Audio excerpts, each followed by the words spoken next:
Hello and welcome. I am Lisa and this is my channel Cross by Floss, where I chat about my love of cross stitch. Today's video is going to be a stitch and sip with me, and the pattern I am going to work on is the Gilmore Girl, oh for goodness sakes, the Gilmore House Sewing Tray by Brenda Gervais, and it looks like that. This pattern was released in 2015.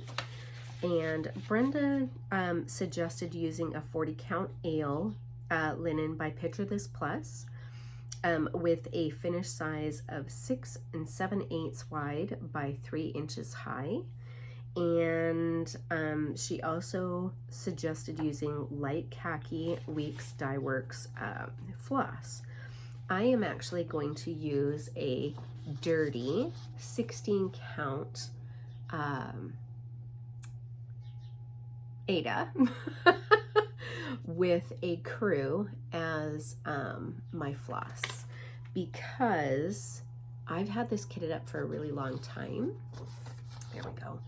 And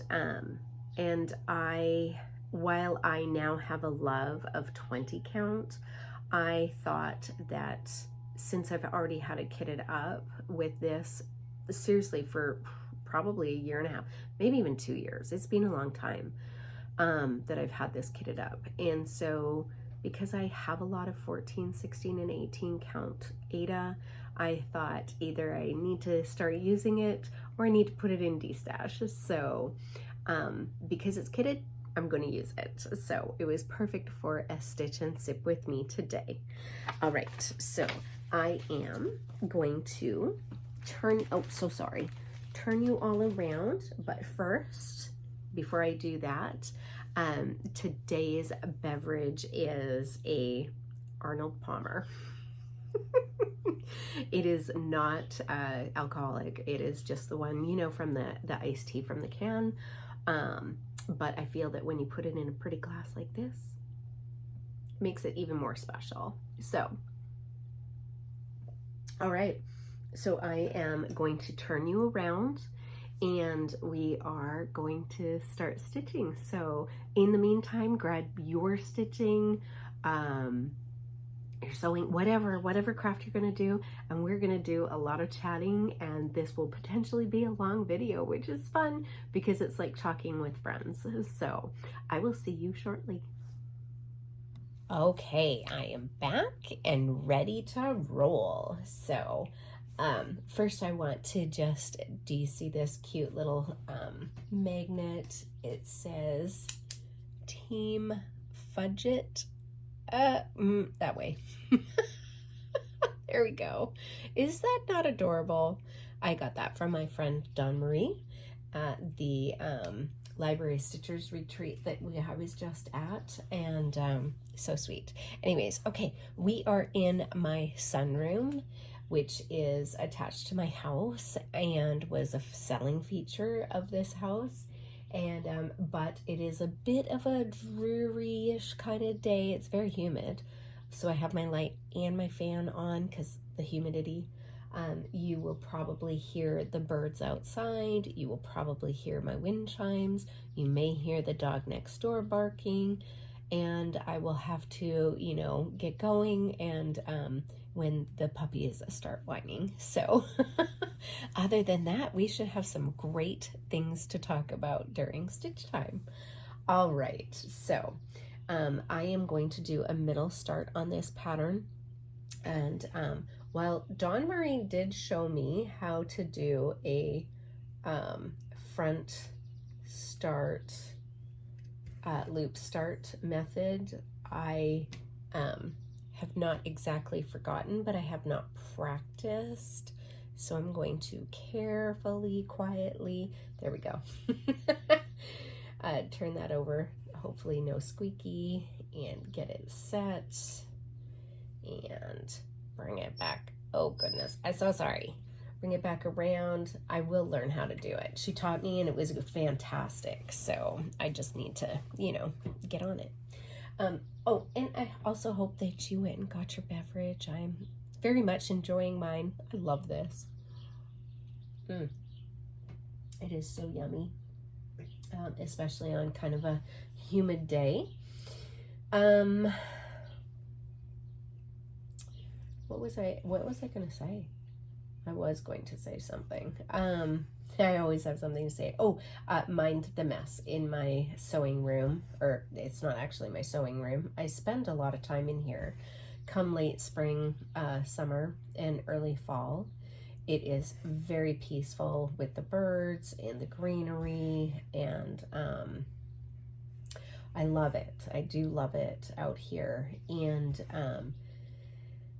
but I'd had a couple of trees removed, and I'm in the process of getting this cleaned out. And during the, you know, late fall to early spring, this room is cold and it doesn't get used because it's not an all-season porch.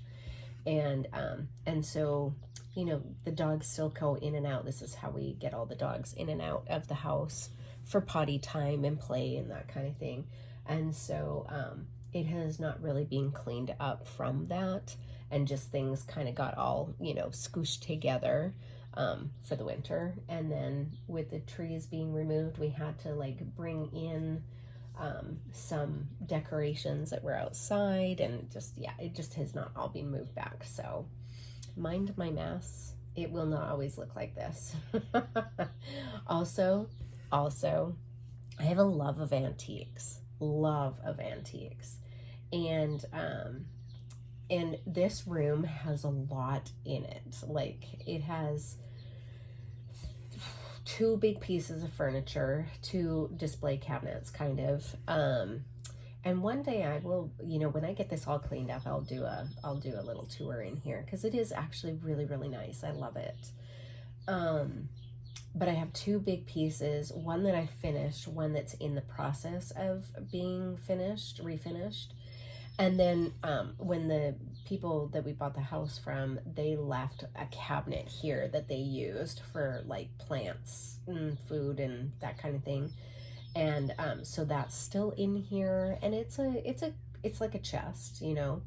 And then the neighbor behind me was so sweet and gracious, and I had mentioned that I was looking for a wicker set to put in here, because the previous people who owned the house, she had a gorgeous set. Like, when I saw this room and the way that she had it decorated and everything, I was like, yeah, this house is sold. Along with all the other feel good that I had. But she had this beautiful knack of decorating. She was an interior decorator and very artistic, and she had this beautiful eye, and her things were absolutely gorgeous. And so anyways, she had this beautiful wicker set in here. And so ever since, you know, I'd been looking for one, but every time you find like a whole set, either it's super expensive, it's not actually wicker, it's like a resin, wicker, you know, that fake wicker kind of thing, or many of the pieces were broken, or it needed to be so refinished, and I just don't have time to do the billion projects that I already have. So doing another project was just not on my radar. And so I happened to go and talk to my neighbor behind me about us putting in a fence, and just letting her know that, you know, there would be a lot of noise one day, and this fence was being put in, and yada yada. And we got to talking, and I mentioned I was looking for a set, and she goes, oh, well, I have one that's in my garage, and it's yours if you'd like it. And I was like, no way. And she did. She gave us this beautiful, so I have a 3-seat couch, I guess it is, and then 2 oversized chairs, one that I'm sitting in currently. And then she had like a side table and the coffee table. And honestly, this room is just too small for the coffee table size that is in here. And so I think I'm gonna do a little rearrange a bit, and possibly put the cabinet that the previous owners left, and put that up against the wall, so then we actually have a better walkway. And then that is like the dog towel, you know, storage and all of that, I think is what I'm gonna do. So, and then these coffee table and end table will just go into storage for the day that either this gets sold or I decide I just don't need to have them, and the coffee table and end table, and just, you know, donate them. I hate breaking up sets. You know, I always, like, when I'm looking for something, I'm like, oh, I wish it had the coffee table with it or whatever, right? So it'd be awful to not have it because it is a complete set. And how generous of her, right? But I'm like, I have this opinion that, you know, ask and you shall receive, right? So if you put like good positive things out into the universe, you know, good positive things will come back. And so that's kind of how I kind of look at things. Okay, let me do some counting, because oh my goodness.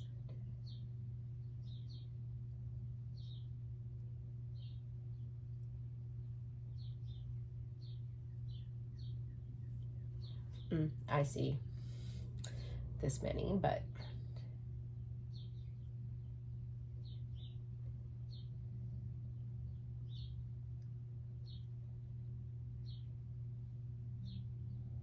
yep.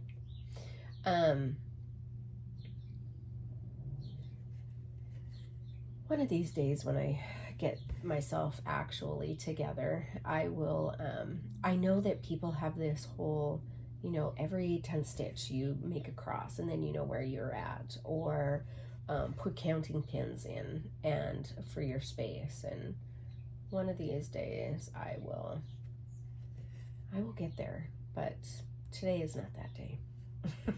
Tomorrow's probably not that day either. Let's be honest. Oh my goodness. So anyways, yes, so don't mind my mess after, like, what was that, like a whole almost 10-minute rendition of like, please don't pay any attention to my mess. And if you did not see my latest video, which was, I mean, it was very, very specific. It was about Mira May. So I'll actually talk about that really quick. Mira May. I really did a video for that last week, and or early, I don't know. It was before May 1st though, so go me. But it was very specific to Miras, and if you are not a Mira lover, then you missed our newest edition, and I'm gonna put a picture in here because he's sleeping. But I'll put a picture in here. This is our newest addition to the G family, and I have a really cute story on how he came to be, because Mr. G, after Flora, said no more dogs. Yep. And there was a whole thing about us not having any more dogs until, you know, Odin. We're still battling with Odin. He's not having seizures anymore, but you know, he's declining, and but doing much better before the seizures. So, and he will be 9 in August, which is absolutely shocking to us. So so yeah, so, you know, 2 puppies in the house, or 2 dogs in the house, was enough for Mr. G. And Mr. G is only home 2 days a week. So, you know, he knows it's really on me to watch the dogs and do everything. And so he was like, no. So anyways, this little guy's name is Tonka. He is a Cavalier, and I need to count again. Oh my gosh.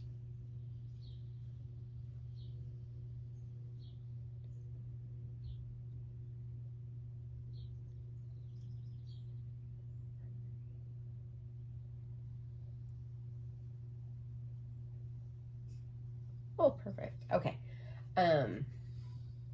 Yes, so he is a purebred Cavalier. He is just a little dolly. And I actually hear him whining now. Yeah. But he is actually from the same breeder that we got Flora from, and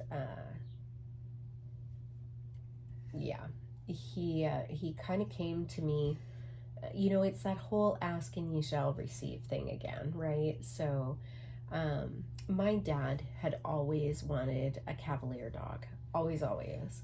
And I think the intent was when he retired, that he would finally get the puppy, because, you know, he was always on the road with his job, and it was also a really high stress job, and on his downtimes he golfed. And so, you know, he was being a very responsible person and realized that his lifestyle was not really conducive to having a puppy or a dog. And my mom was not, you know, super thrilled about having a dog that she would then, you know, have to be responsible for. So, and, you know, do the majority of the puppy work. And so the intent was, when my dad retired, that they would then, you know, get a Cavalier, they would travel, he would golf, and, you know, it would be good. Well, you know, as many of you know, if you've been with me for a while, my dad passed away, just actually, during the time that he was going to retire. And so obviously did not get the Cavalier. So, you know, I always knew that my dad wanted a Cavalier. I always thought that they were adorable, adorable little breed. And, but we already had Shih Tzus, and then we got the big guy and his sister. And so I was just like, you know, I can't, you know, and every time also we looked for Cavalier puppies, the breeders just wanted a lot of money for them, which is 100%, they should be, you know, worth what they're worth. But, you know, it's a lot more than I wanted to pay for a dog that I wasn't going to show or breed. And there's something to be said for saving, you know, for rescuing puppies from shelters. And so, so we just, you know, couldn't find one at a fairly reasonable cost. And so when I stumbled across Flora's breeder, she breeds Cavaliers, Poodles, and Bichons. But normally she does Cavapoos or Cavachons, which is what Flora is. She's all three, but predominantly Poodle. And then, according to her DNA. And then, but occasionally, you know, the breeder is what she is actually going to do is she's become certified and is breeding more purebred animals. And so, long story short, she long story longer, she had this absolutely, when I picked Flora up, she had this absolutely beautiful male Cavalier. Oh my gosh, he's beautiful. And so I said to her, if you are breeding him with another Cavalier, I would be very interested in that litter, because I already knew the cost, you know, of her puppies, which I thought was very reasonable. She's extremely ethical. You know, her girls do not breed more than a certain number, and then she retires them, and they become either family pets or they become comfort dogs, support dogs. And I mean, I love my breeder. And so anyway, it turned out that the first litter from the boy was with a mixed dog. And while the puppies were beautiful and everything, I really had my heart set on a full purebred. And And in the meantime, she had actually rescued another Cavalier girl who, such a sweetheart. Oh my gosh, this dog, absolutely beautiful, wonderful disposition. And the awesome thing about my breeder too is that she does DNA tests on all of her dogs before she breeds them to make sure that they are what they are supposed to be. And like I said, just super ethical and really, really wonderful. And so anyways, the second litter of his was going to be a purebred. And so then I had to convince Mr. G that we needed this dog. So the puppies were supposed to be born early February, like February 2nd, 3rd, somewhere in there. So I had, you know, and we keep in touch with each other quite a bit. And she, and I send her pictures of Flora, and she sends me funny memes, and we just keep in touch. And so on Valentine's Day, she had sent me a meme about Happy Valentine's Day. And so I sent her one as well. And I said, hey, how's the new mom doing? And she goes, oh, well, actually, she's in active labor right now. She had not had her puppies. And I said, oh, how cool would it be if she had Valentine's Day puppies? And, and wouldn't you know it, she did. And the first one out was a boy. I have, my second son was born on Valentine's Day. He is a little bit of a black sheep of the family, self-proclaimed, not for anything that we or me as his mom would, you know, think of him as, but he wants to have removed himself from the family in a lot of aspects, and that has been really, really hard for me. And so it seemed like it was meant to be that this little guy was born on February the 14th. The first one out was a boy with absolutely gorgeous coloring, and that it was a King Charles and something that my dad would have wanted. And so I just really felt like it was meant to be. Okay, then I had to convince Mr. G. Actually, it did not take too much, because while I'm a little embarrassed to admit this, when I was trying to convince him that, this puppy was supposed to be ours and everything, of course, I started to cry, right? And that's really all it takes for Mr. G. All I have to do is turn on the waterworks, and I'm apparently getting anything that I want. So, not abusing that in any way, shape, or form. But it was really funny, because he was like, I hate it when you cry. Of course you can have the dog. Stop crying, stop crying. And I was like, ooh, okay. So anyways, he went and met him, fell in love with him as well, because how could you not?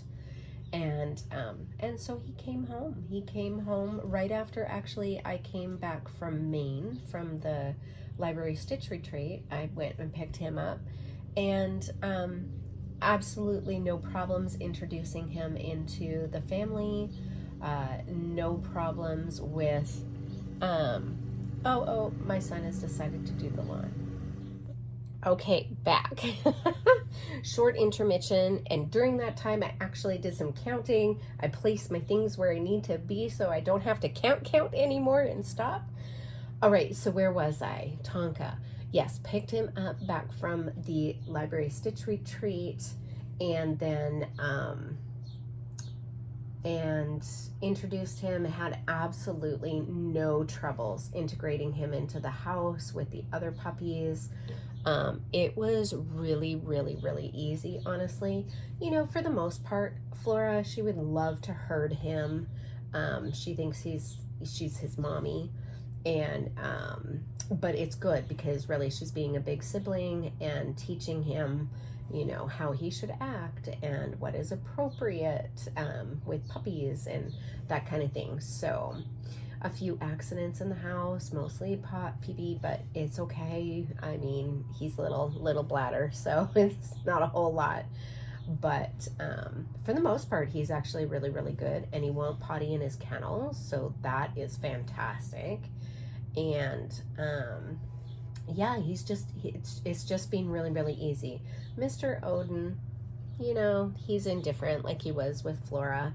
He doesn't really care, you know. They kind of lick his jowls and try to bite his ears, and he just lifts his big old head and kind of gives me the side eye and like, what did you do? What did you do to me? And but for the most part, it's actually been pretty good. When Mr. G comes home, Flora is his princess. Oh my goodness. And she can't wait for fun. I call him Fun Weekend Dad, you know, because he's only here for a couple of days, spoils the living daylights out of her, and then, you know, he goes home. I mean, he goes back to work, and I'm left at home, you know, to retrain a baby. And but it's good.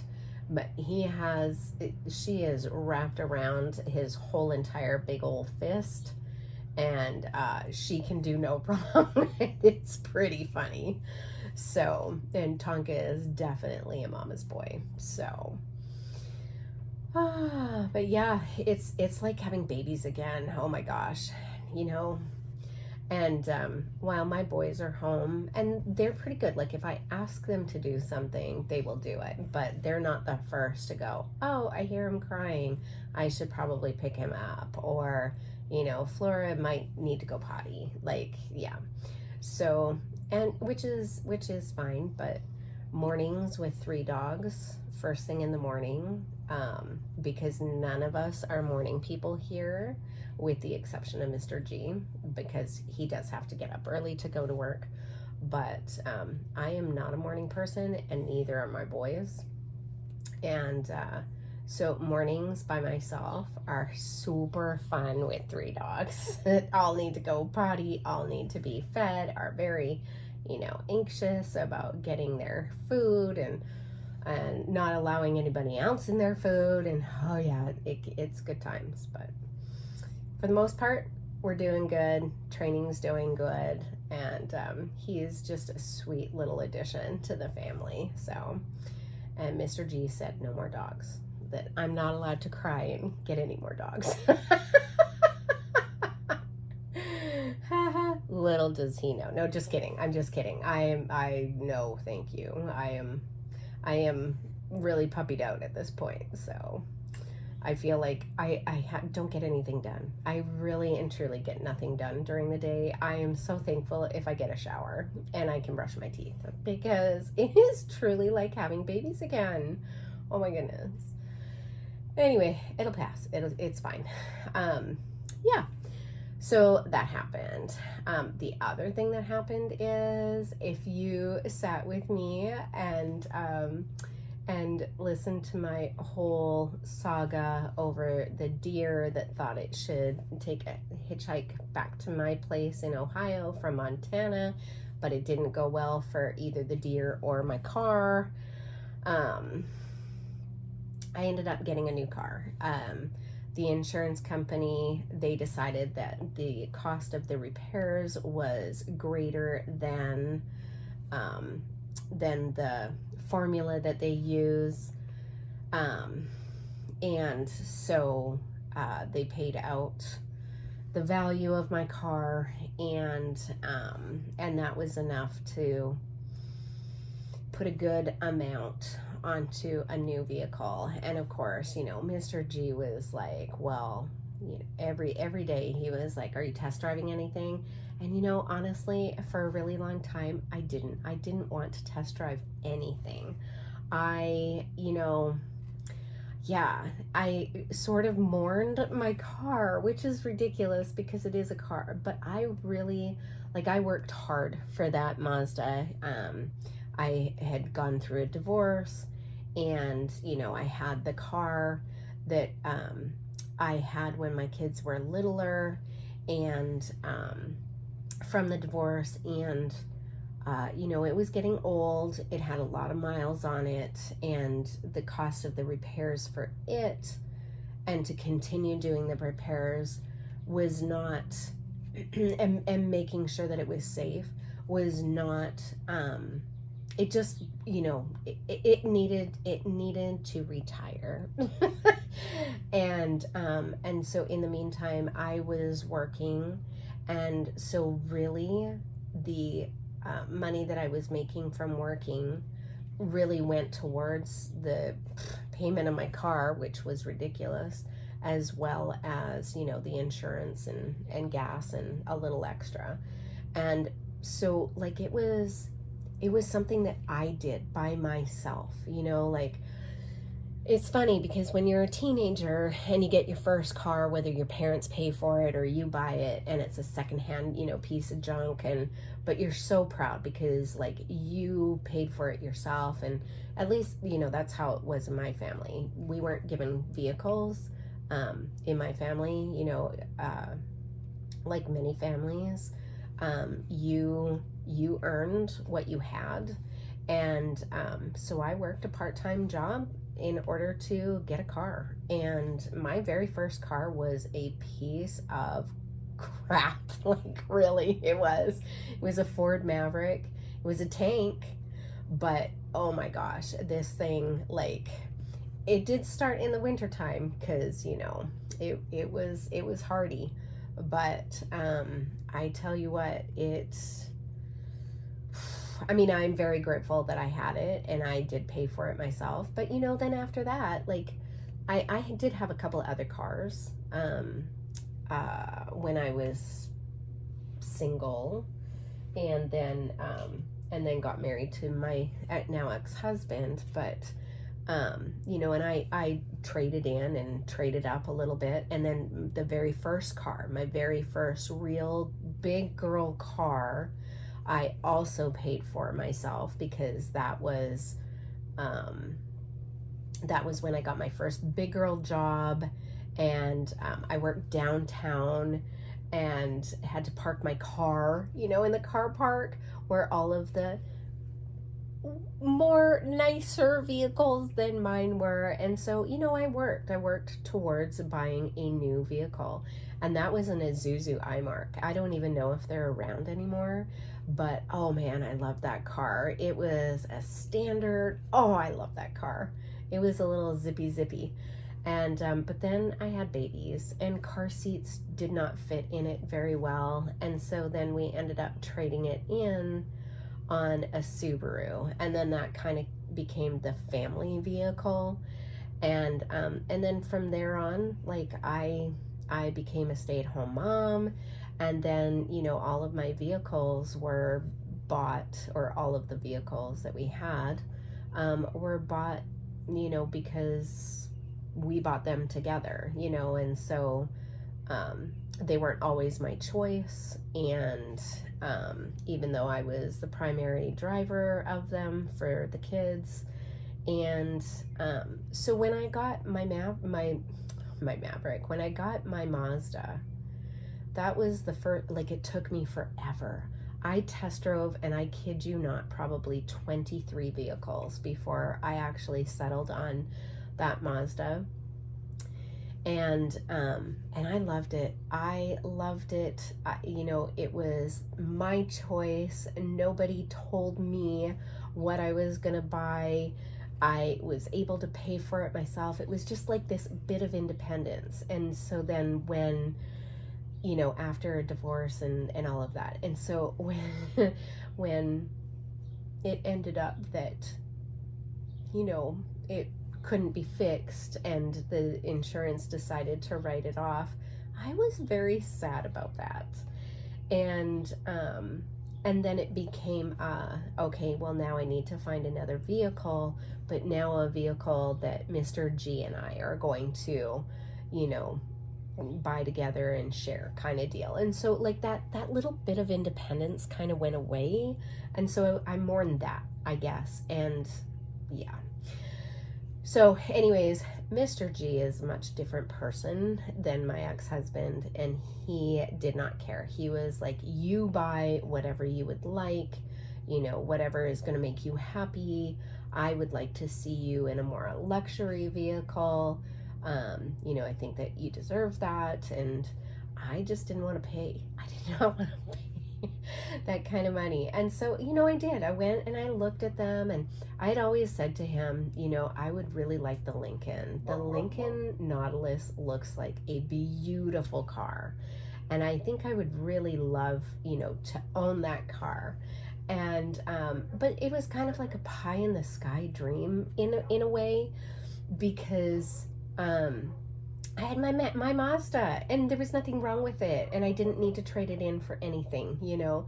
So Mr. G saw this as like the perfect opportunity. Oh, you should get that Nautilus, you know. And I was like, no, you know, it's a lot of money. And he is like, don't worry about it. And I'm like, I will worry about it.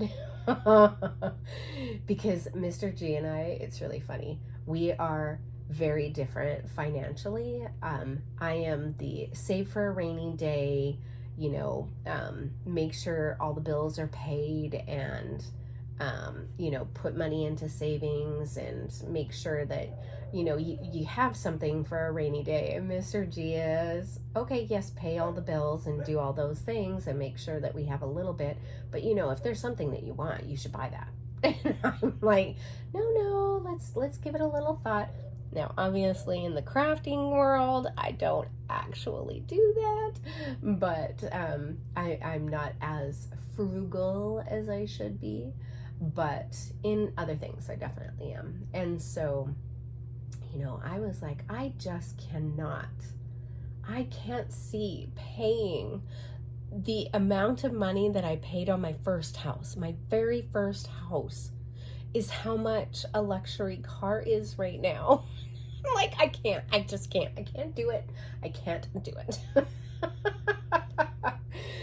And so I did. I drove it, and it is a beautiful, beautiful car. And I drove many, many cars. The one that I really was interested in, and Mr. G put money on that I was going to choose this car, was the Genesis. Oh, you guys, that is a luxury ride. Oh my goodness, it is a beautiful car. It is a luxury ride, but I just could not see paying that for that car.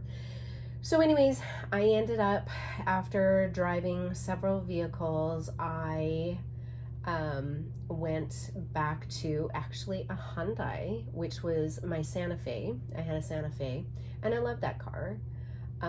It was a great car for the time that I, you know, needed it. And I will say, like, the Hyundai was it's a good make. I didn't have any, like, explosive problems with it. And, you know, until it was nearing the end of its life. And, you know, it was a good car, and for the money, for the value. And so I ended up buying a Palisade, and I love my vehicle.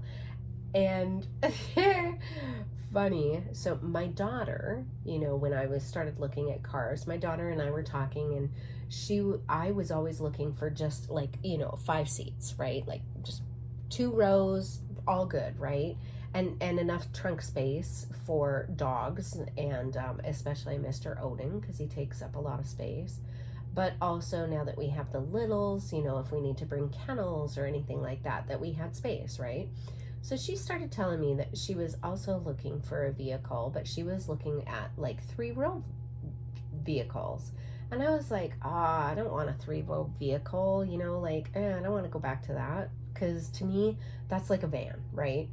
And my van days are done, and that's just for me, because, like, the van was for the kids and animals, and even though I have animals, I only want 2 seats, 2 rows. And so she was extolling the virtues of, you know,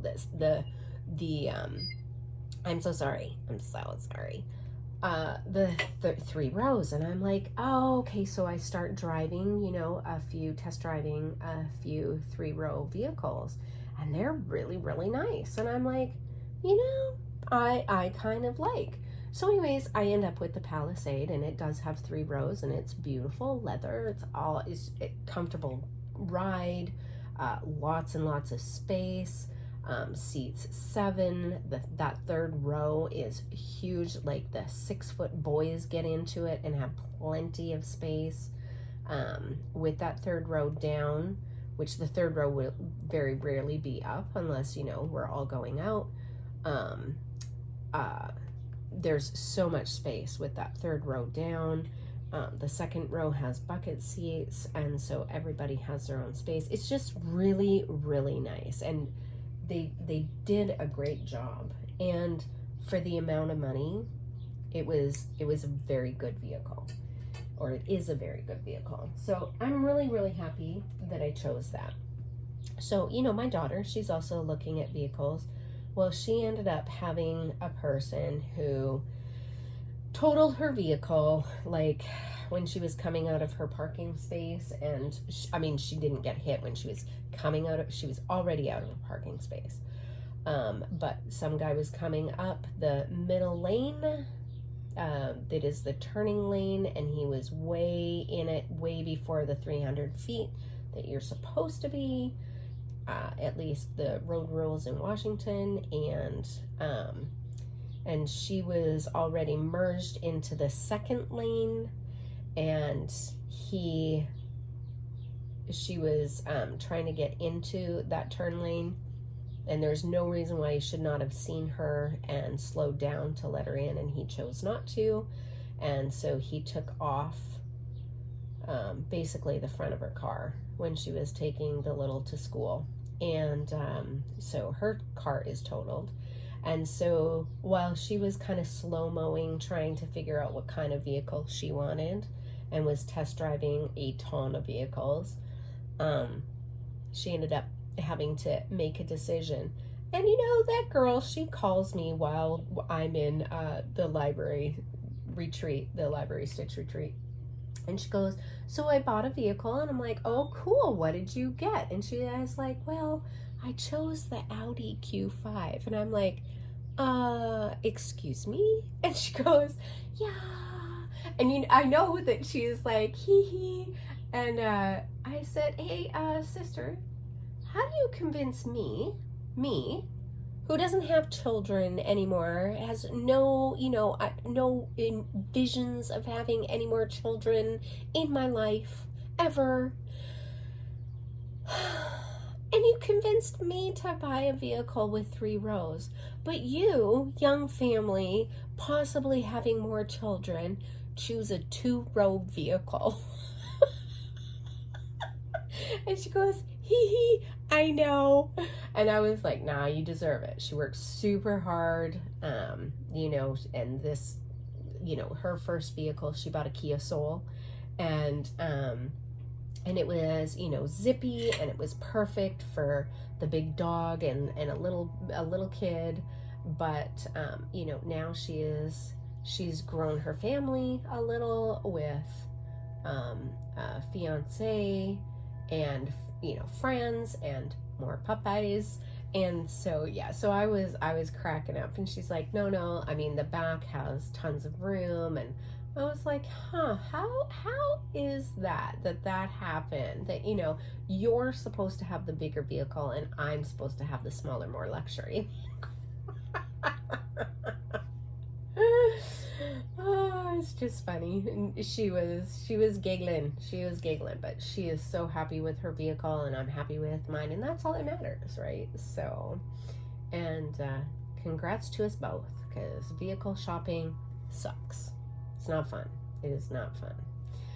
Anywho, all right, so I know I've talked about the trip to Maine and the library stitch retreat, so let's talk about that. You guys, I've been to a few retreats now, and my goal in the future for retreats is really to go to like maybe 1 to 2 retreats a year, and to retreats I have not been to before. Like I would like to, kind of like try everything, right? And that's not to say that I won't go back to like, certain retreats or whatever. I am going back to StitchCon this year. I didn't go last year, but I'm gonna go back this year, and StitchCon B if you're gonna be there, and which Good Night Nurse is next month. But yeah, if you have the opportunity to go to a retreat, and even if it's one, every 3-4 years, I encourage you to do it. I mean, just to be in a room full of people who are like-minded, and I mean, they're so willing. Everybody wants to talk about, the project that they're working on and future projects, and getting excited about what designers are releasing, and chatting about the love of cross stitch, especially if you don't have anybody in your life, whether it's family or friends that cross stitch. Like, and so who do you talk to? I obviously cross stitch a lot at home, and even when I go to the little's house, I will cross stitch, and they'll ask me about things, but when I start showing some excitement, I can see the eyes glaze over because they have no idea, right? Like they don't understand what it is really, other than you're making a picture. And the history behind needlework, and like all of the things that are just, it's just cool. And yeah, so going to a retreat and having like-minded people and finding your people, your tribe, is just, it's so much fun.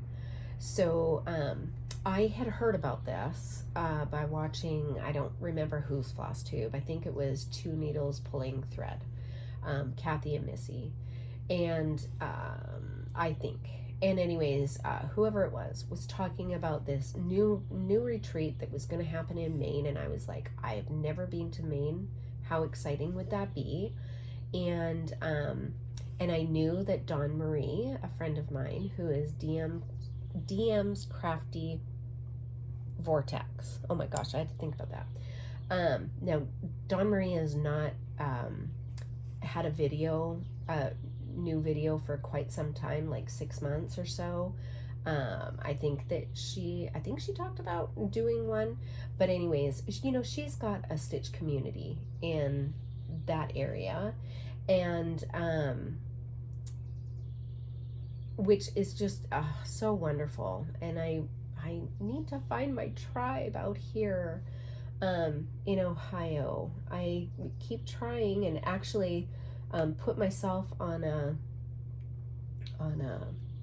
Facebook group to join, but they have not accepted my membership, so which is fine. But yeah, just to be able to go and either go to retreats with somebody, or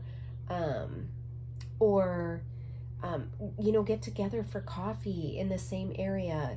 And that's not to say, like, I do have stitch friends, and we Zoom, and that is so fun.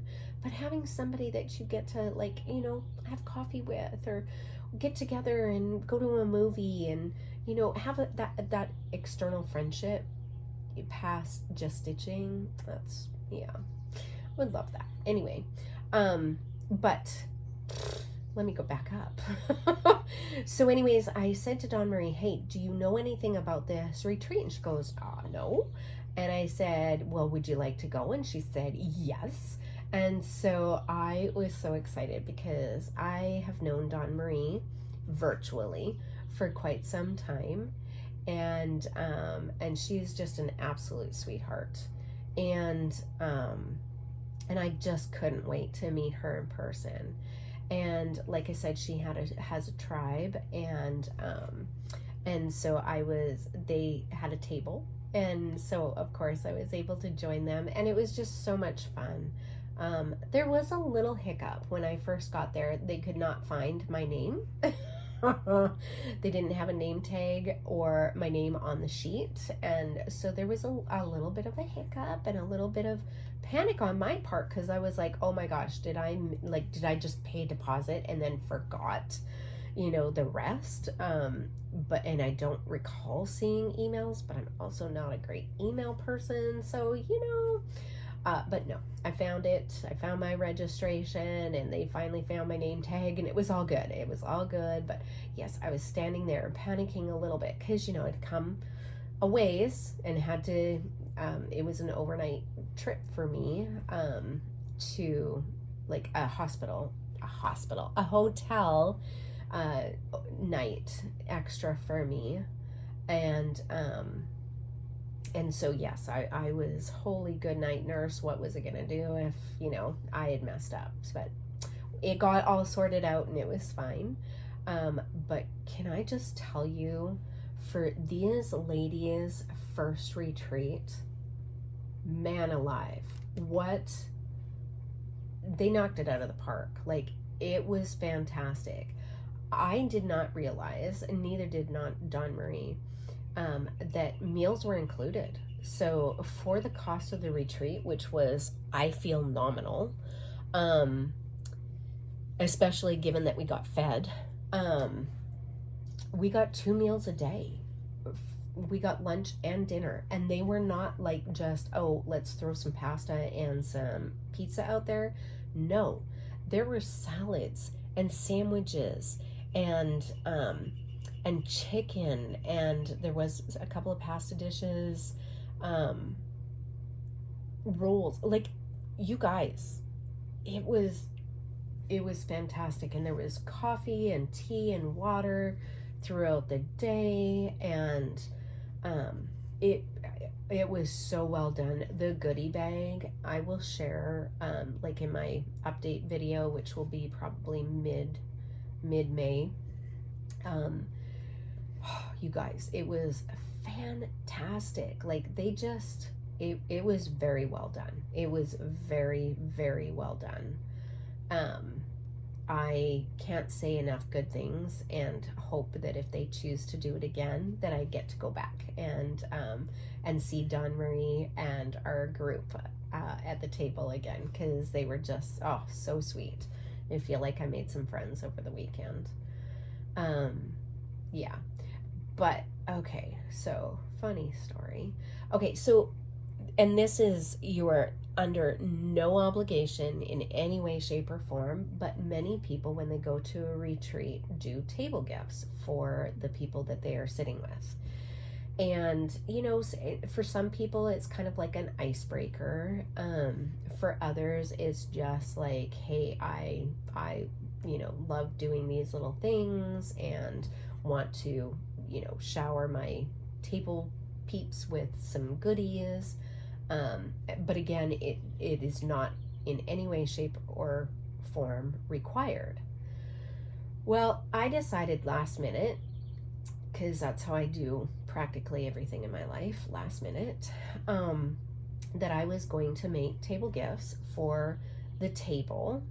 And then I had a little something special for Dawn Marie, because April is our birthday month, and that's when the Stitch retreat was. And then I made some like extra little things for, when people walk around. And some people not only do table gifts, but they also do something for others at the retreat, whether you get some scissor fobs, or like a needle minder, or like just a little goodie bag, or some floss drops, and stuff like that. So people are very, very generous at retreats, but again, it's not required. And so I thought, well, I will, I'm not going to make 150 because, again, last minute. But I will definitely make up some so that when somebody gives me something, I can also reciprocate, right? So I did that. And I, even in the hotel room the night before I got to Maine, I was finishing up a few extra ones, and, just in case. So I had them all ready.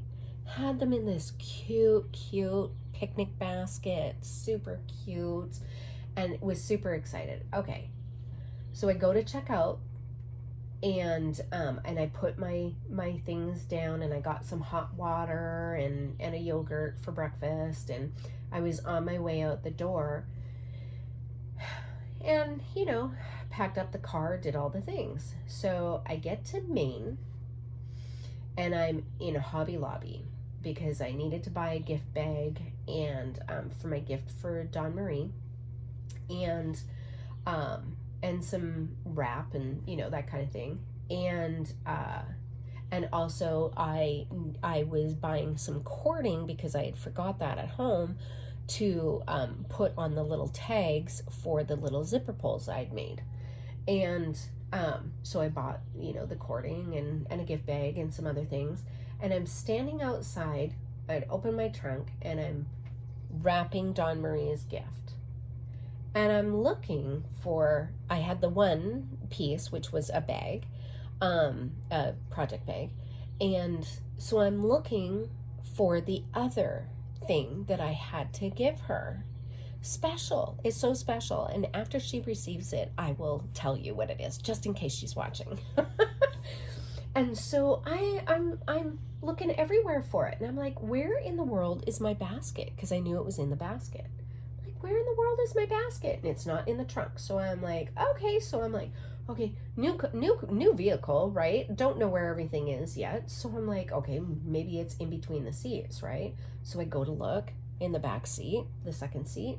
Nope, don't see them there. And I'm like, did I put it in the third row, like underneath something?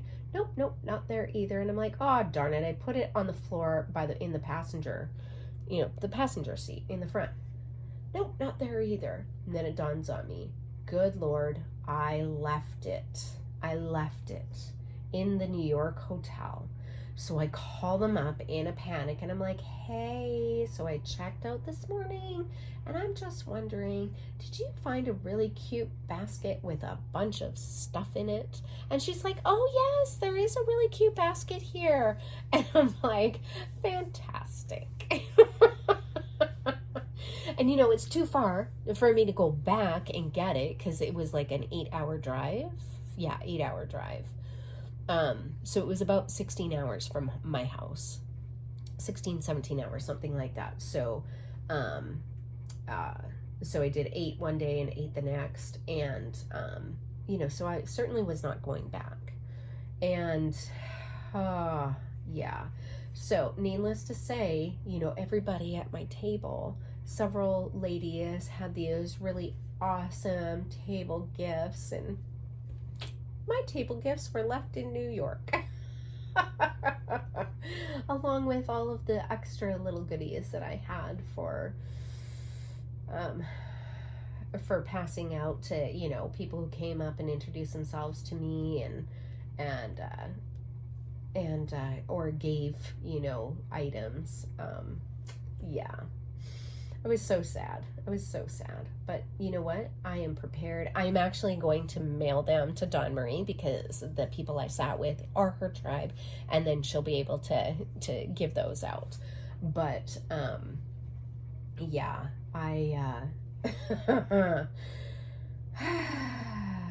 at least I'm semi-prepared for the next retreat. However, these were really kind of specific to the library stitch retreat. They had cute little book charms on them for, you know, library books. And yeah, so anyways, it's okay. They're still gonna be super cute. And now I'm a little ahead of the game for the next retreat, which is StitchCon. However, I am not doing 300 gifts for StitchCon. I do have some table gifts that I will do probably for my table, and then pass out some little extra goodies to several, I'm sure, at that retreat. So looking forward to that. It's going to be so much fun. But anyways, yes, I was able to meet Missy and Kathy, though they have no idea who I am, and which is awesome. I love that. And I met Helen D, which was so sweet, and had her autograph her pattern that she did for that retreat. And Who else did I meet? I met, oh, this really sweet lady, Sharon, who won one of the patterns from one of my giveaways. And she came up and introduced herself. What a sweet, sweet lady she is. And yeah, I just, wow. It was a fun retreat. There were so many people there. Oh my gosh, I met the Sip and Stitch gals. Sip and Stitch and Sip girls.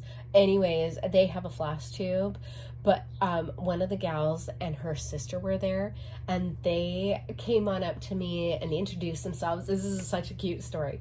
They came up and introduced themselves to me and were like, hey, do you sit with us at StitchCon? And I'm looking at them and I'm like, you look really familiar, right? And I'm like, yeah, maybe I did, like for the first day. And she goes, no, the whole weekend. And I'm like, And so we ended up figuring out that a case of mistaken identity. Apparently there's a Doppler, is it a Doppler gang? Oh my gosh, what is it? When you have another twin out there. Anyways, apparently my side profile looks like another lady that they sat with, and so I giggled about that all weekend long. It was so cute and so funny, but it goes to show like what an awesome community we have, right? Yeah, it was just so much fun. There were, a lot of people there. There was a husband and wife that came, and he was working on this absolutely stunning full coverage piece, and he was so much fun to talk to. Him and his wife, they were just so fun to talk to. And apparently he started cross-stitching back when he was younger, and he got his wife into cross-stitching. So I thought that was just super awesome. And we talked mirabilias and fancy ladies and all of things. Just a super, really nice couple. Anyways, there were trunk shows there. I bought things from the Artsy Housewife, and who I will talk about in a little bit for my Flosstube shoutouts. And yeah, it was just so much fun. I just really enjoyed myself. What I did not enjoy was how many stinking tolls there are from New York to Maine.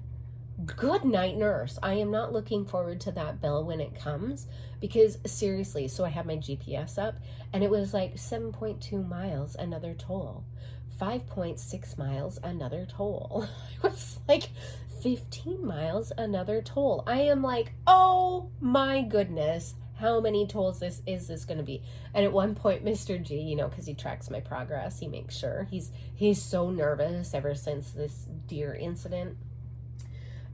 He is like, because it could have been so much worse than it was. And I just think that, my dad and my grandma are working overtime looking after the family. Because honestly, my daughter's accident also, like, she said to me, Mom, and we're not like, we're not hysterical, like, let's think worst case scenarios or anything, but she was like, Mom, like, the way he hit me, and even the police that came said, wow, you are so lucky. Because she said, I threw my hand out to the little, because I honestly thought we were going to roll. Like, just the way that I got hit, I honestly thought we were going to roll. My car tilted, and, she was like, it was crazy. And I said, yeah, from just the look of how she got hit. Oof, yeah. Anyway, so we're convinced that my dad and my grandma are working overtime, looking after us, making sure that, things are not as bad as they could have been. But, yeah. So anyways, Mr. G, he is definitely, tracks my progress to see where I'm at, especially on road trips now. And so there was one point that he, looked at the end of the evening and he goes, oh, you only have like $5 worth of tolls left. Something like that, like so many miles and, you know, $5 worth of tolls or something. Stop stalking me, sir. Oh gosh, it was funny. But yeah, dang, so many tolls. And then there's also, like, there was this thing on the highway, and I'm trying to read it. Like, now, people in New York, I mean, here they speed a lot too, and I will 100% admit that, you know, speeding is a thing, and on my part too. And well, I was taught that you go the speed of the traffic around you, right? So, and I don't have a problem with that. And so in New York, you know, they're driving like super fast. Like, there was a point that, like, it was supposed to be like 55 and people are doing 70 and over, and I'm like, I'm not that, no thank you. And so there's something on the side of the highway, this big piece of machinery, and it's got like 2 speed limits on it. And as I get closer, I notice, you know, because I'm like trying to make sure I'm in my new vehicle and I'm trying to do the speed limit, and people are zipping around me and I don't know the roads. So, you know, a little nervous. And then there's construction and stuff, but people are still going really, really, really fast. And I come up to this thing, this piece of machinery, and it says, like, it's got one thing that says speed limit 55. And then it's got another one that has, like, it's recording the speed limit that it's catching, right, of a vehicle, and it said recording in process. And I'm passing and I'm like, I am not doing that speed at all. Like, I was doing 47 or something in a 55 because I was trying to read what it was, right? I've never seen anything like that before. Normally I see like the little thing on the side that just has it's a little orange thing that has a light, and then the flashing speed limit thing, but it doesn't say anything, right? And so I'm used to those, and so I was not expecting this big piece of machinery that had like recording in process and then the 2 different speed limits on it. And so, like, I'm reading that and I'm like, I hope I do not get a ticket, because I was not speeding. I was slowing down to look at that thing and see what the heck it was. But anyway, that all happened.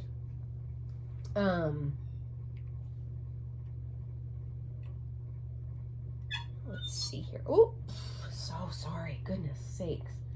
Every time I think about it and I'm like, I need to go find the oil and get this thing oiled up, or actually practice the front loop start that Dawn Marie taught me. She makes it look so easy. She makes all of the stitches look so easy. She was working on this beautiful full coverage Haid, and man, she was speeding along. I tell you what, she's a good stitcher. Fast, good stitcher. She was getting a lot of progress done. Yeah.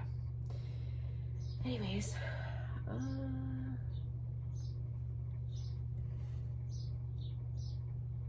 okay.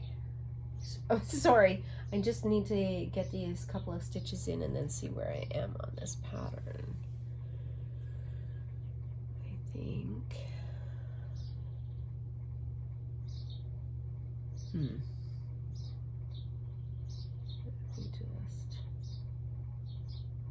I'm gonna pause, you guys, and then I'll be back in a second after I like figure out where I am. I figured it out, got some counting done, and know where we're going now. So so yeah, so I think I covered it all. New car, new dog, fun at a retreat, and like I said, I'll talk about the retreat a little bit more, and show all the little gifts and things and the things I bought in my next video, which should be mid-May, hopefully mid-May, just depending on how good Mira May goes and how much time I have, and and what the puppies are gonna allow me to get done. So far we're not doing bad, but you know, that intermission helped a lot. So I was able to go get another drink, take the puppies for her potty, and feed one, and yeah, so new puppy, car, retreat, going to another retreat. The little is turning 13 next week, which is exciting. I cannot believe that she's going to be 13. I don't know where time has flown, but I did have to laugh because, you know, my daughter, she talks to me almost every day. It's more Monday through Friday, on her way to work, on her way home, in between meetings.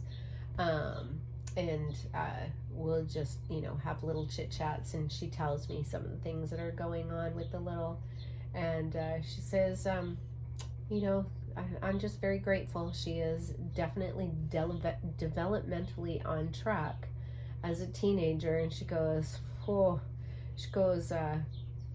was I always this awful? And I said, well, I wouldn't exactly use the word awful. But teenagehood came with some challenges, definitely. And I said, karma's awful, isn't it? Karma is awful. And she goes, I really wasn't this horrible. And I'm like, no, honey, it's not about being horrible. Oh, but that's little. She is going to give those two a run for their money. Yeah. And she sent out her birthday wish list a few days ago, like late last week, I guess. And she's a huge reader, which is wonderful. You know, buying books makes me so happy. Spending time in a library or a bookstore, makes me so happy. In fact, I'm on the hunt for some antique books now to fill my future library up with. And I actually went to one of my, oh my gosh, the little. So yes, so she loves books, and so she had quite a few books on her wish list. But she reads all sorts of genres. So, you know, she's very into Sarah J. Maas and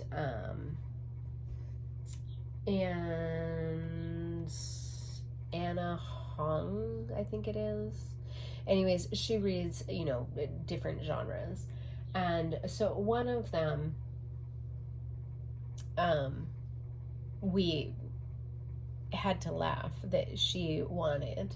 And so my future son-in-law's mom was looking at buying it, and then she asked, you know, in the group chat whether or not it was an okay thing, you know, that both of them were okay with the little reading them. And they were like, yeah, of course, you know, no, they don't censor her very much in her reading material, and mostly that's because she talks to them or talks about, you know, what she's reading. And half the time either Brendan is reading the books, I'm reading the books, you know, so we just want to make sure. There was a book though that she was very interested in when we were at Barnes and Noble, and as I started, you know, kind of like skim reading parts of it, I was like, I just don't think that this is extremely appropriate maybe for you at this point. And so I said, but, you know, let's talk to Mom about it and see, you know, what she also thinks. And after I told them, you know, and both of them looked into it, and Brendan finally said, yeah, at this point, this maybe not right now, you know, to be reading this book, this particular book. And so we do, you know, make sure that she is reading things that she can comprehend, and that she definitely talks to us about. So, yeah. Anyway, buying books. It's all good. We love the books. Love buying books for her, which is so much fun. You know, I'm just looking at this pattern and I'm like, oh yeah, no, it does cut off. I'm like, is there another page that I'm missing? But no, there's not. I got confused because here on the pattern, it just ends here, and I'm always used to like having a roof line or something filled in, and it's not, but it's okay. Got myself a little confused as I was talking and looking at the same time. Multitasking. Yeah, but anyways, her 13th birthday, super excited about it. Can't believe she's gonna be 13. And so looking forward to watching her this next couple of years, watching her really develop into the person that she, you know, is really going to become in the future. She is so into fan art and fantasy, fae, very, yeah, she's an interesting little girl. You know, I just remember when she was a baby, and, you know, just watching her count things over and over and over again, and stack things over and over and over again, and always thinking, you know, she's got quite the analytical mind, and that one day she is probably going to be like a mathematician or a scientist or something, you know, very analytical, and she's actually very artistic, and yeah, just loves music and loves fan art and loves fantasy, and just, I mean, just, she's an interesting kid. She is really an interesting kid. And it's funny because those are not things that I, you know, I love the art and everything, and I love reading. I read all kinds of different genres as well. But it is really interesting the amount of things that kids today are able to have access to that I guess, you know, we really didn't, right? And like, I just keep thinking of when she was little and the things that used to drive me crazy, like the shows that she would watch that, you know, just like, you just wanted to just put yourself out of your misery because of the repetitiveness and the just, yeah. And to where, you know, she is today, and like the access that she has, and like being able to watch, she was telling me, okay, so she was telling me just yesterday, we were having a lovely little chat via text message, and she was telling me about this Vocaloid musical thing that she is really, really interested in. And so then she sends me like a couple of videos about it, and I'm just like, okay, so, you know, as a child of the 80s, 90s, 80s mostly, you know, and going to concerts and having like a real live person there, and, you know, your band and your favorite, you know, music, and everybody around singing the music, and, you know, all that. And now we go to concerts, and, you know, you've got your lighter and the, or your cell phone light, and, you know, all that. Well, okay, so what she's into right now is it's like a holographic musician character, a holographic character that is on stage that sings. Now they do have a band. There is a real live band that is playing the same music, and she is singing, but she's a hologram, like I guess they call it a Vocaloid, and so very into that.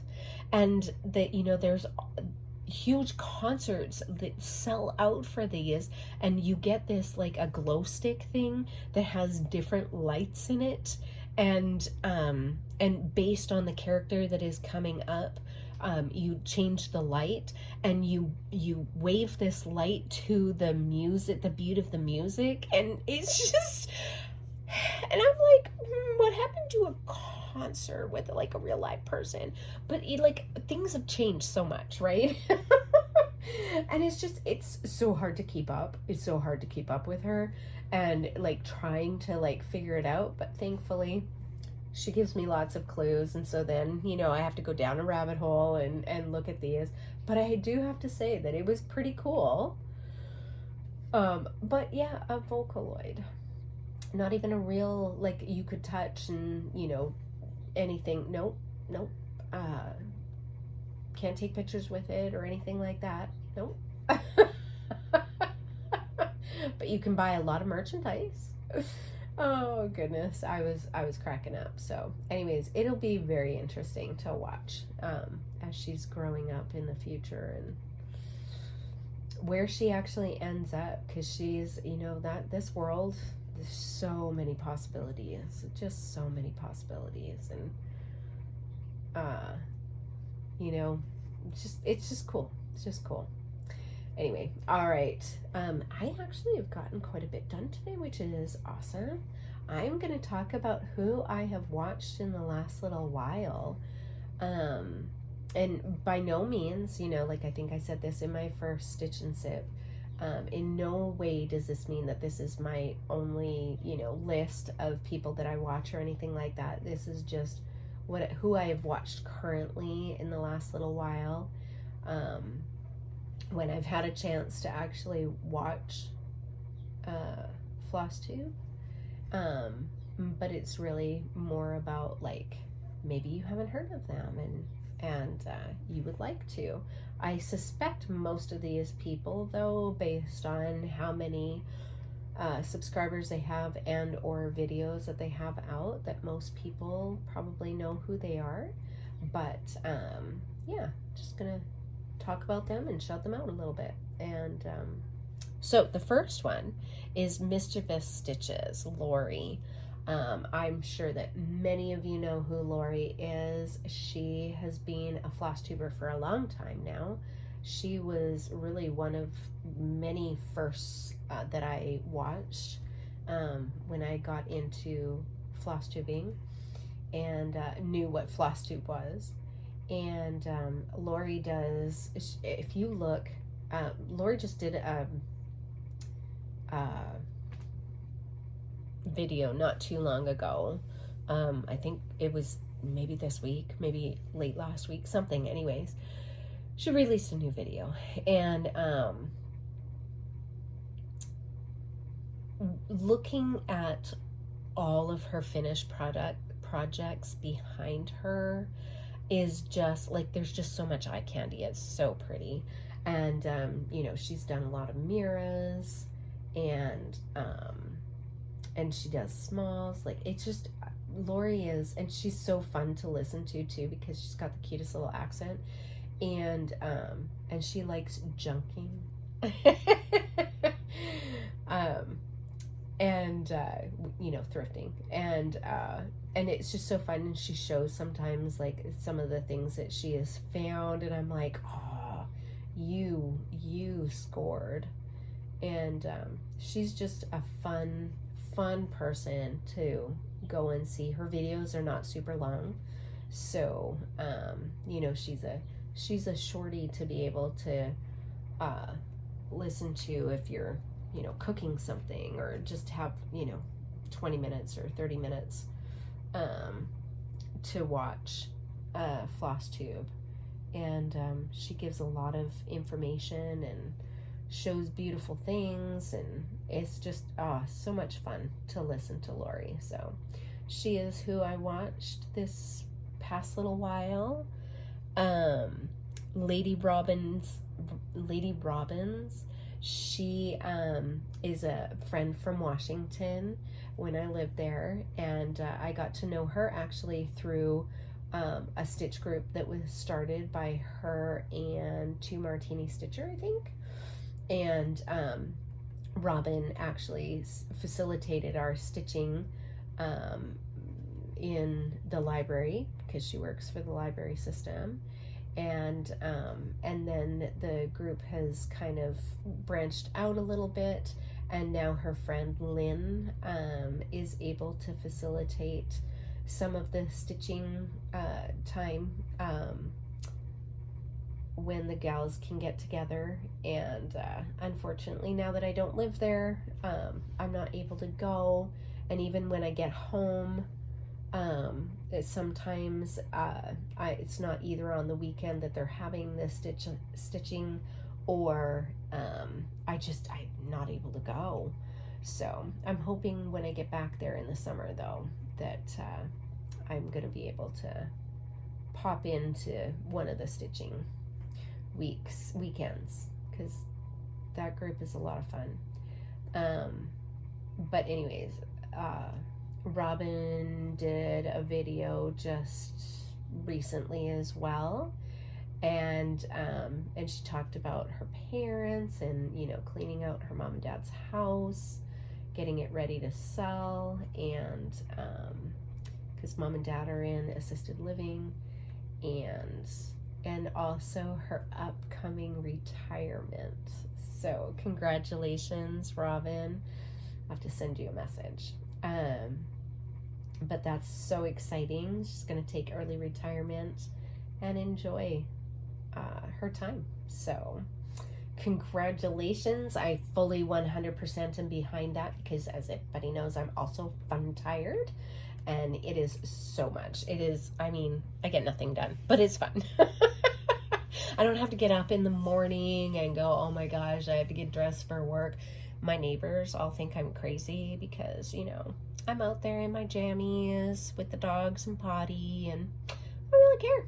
Nope, I might stay in my jammies all day long, or I might have a shower and put on new jammies. Like, I don't have anywhere to go. I don't have anybody to see. It's fine. So that's awesome. Another one I watched, and so she is sort of fairly new to me, but she is prolific in the stitching community, and that's Tara Sullivan. I think she goes by Sully Stitches, I think it is, her Flosstube, and I will link everybody below. Oh my gosh, she's got like 6 or 7 videos, and I adore her. Like, her accent is super cute. She is so sweet. She has the best laugh, the best smile. She is just, oh my gosh. And she does samplers and smalls, and she also has done mirrors, and it's just, oh, and every episode, most episodes, she has done like a designer spotlight where she will show like the finished pieces that she has done from that designer, and then pull out like either some whips from the designer or future projects that she wants to do. And oh my gosh, she has got a ton of things done. Like she's been stitching quite a while though, I think. And but she is so much fun to watch. She's got a cute like little sewing area, her stitching room, and